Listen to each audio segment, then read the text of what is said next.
plus ou moins liées à Al-Qaïda ou plus ou moins distinctes d'Al-Qaïda. Cette question, notre pays, nous la situons, comme je l'ai dit tout à l'heure, sur un plan global. Il faut qu'à menace globale, nous apportions une réponse globale. Je l'ai dit il y a 2 semaines dans un forum, autant nous sommes capables de réunir la planète il y a quelques jours à New York sur les enjeux climatiques, autant nous devons être capables de réunir la planète sur les enjeux terroristes. Et je l'ai dit ce matin, si le climat est en mesure d'ici 40 ans d'augmenter la température de la Terre de 2 degrés, le terrorisme d'ici 2 ans augmente la température de la Terre de 100 degrés. Si on ne fait pas ça. Il faut vraiment que nous apportons une réponse globale à la question terroriste. Et cette réponse globale ne doit pas être seulement armée. Elle doit aussi emprunter les voies de l'éducation, de la sensibilisation, de la promotion des valeurs de la religion islamique qui est une religion de paix. Nous devons combattre le terrorisme par une meilleure compréhension de la religion islamique.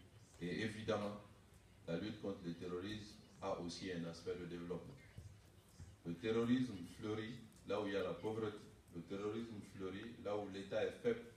Le terrorisme fleurit là où les frontières sont mal maîtrisées, sont mal contrôlées. Donc faisons en sorte que le développement, les infrastructures, l'énergie, la possibilité pour les jeunes de pouvoir avoir des emplois puissent leur offrir des alternatives aux aventures dans les groupes terroristes et autres. Nous avons souhaité cela, nous l'avons présenté aux différents partenaires de notre pays et donc nous nous inscrivons dans ce cadre-là. Pour ce qui concerne notre pays, toujours, au-delà des questions du Nord, qui portent sur une partie du territoire, nous avons de manière générale les questions de développement. Nous avons insisté sur l'énergie, nous avons insisté sur l'infrastructure, nous avons insisté sur la qualité des ressources. Le ministre Prodi a insisté dessus. Aucun pays ne peut espérer se sortir des difficultés si les ressources humaines n'ont pas une qualité suffisante afin d'attirer les investisseurs, afin de diriger le pays, afin de faire en sorte que les entreprises puissent prospérer. Tout cela nécessite que des ressources humaines de qualité existent, que des ressources humaines de qualité puissent venir servir ce pays.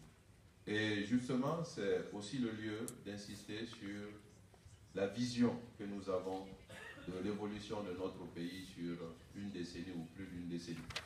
Nous avons parlé ce matin du plan Mali émergent. Le Sénégal a élaboré son plan, la Côte d'Ivoire est en train de le faire, d'autres pays l'ont fait. Nous avons souhaité une collaboration avec les partenaires